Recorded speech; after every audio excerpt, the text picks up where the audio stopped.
Five po ito, mga kaibigan. Muli po, nandito naman po ulit kami ni Master Bert. Pakita po ulit po namin ang paraan po namin ulit po. Patungkol ulit po doon sa dati, tiutukan po tayo ng kutsil para may pagpipilian po kayo. Panoorin nyo po para ano po,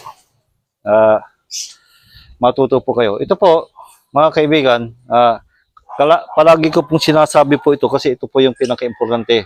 Ito po, kaya ginagawa ko po ito, nakikipag-usap ka sa kanya na hindi niya halata, nandoon na yung kamay mo, nakaabang na wala siyang alam. Huwag na po natin gawin po yung pag tinaas mo yung kamay mo na tinaas mo doon.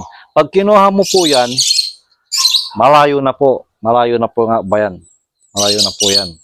Kaya kailangan po natin, kunyari, nakikipag-usap ka, pero nandoon na po yung kamay mo.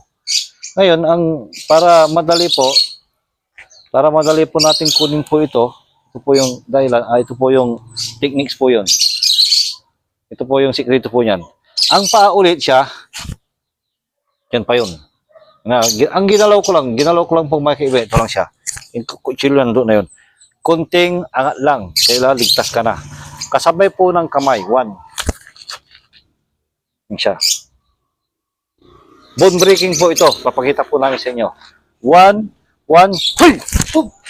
Bali yan. Oh.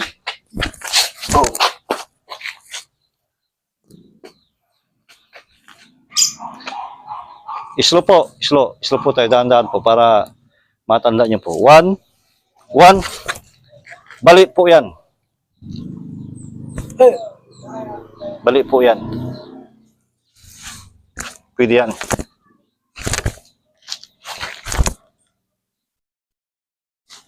Grabe, kondang ito. Sana nagustuhan niyo po. Salamat po, maraming salamat po.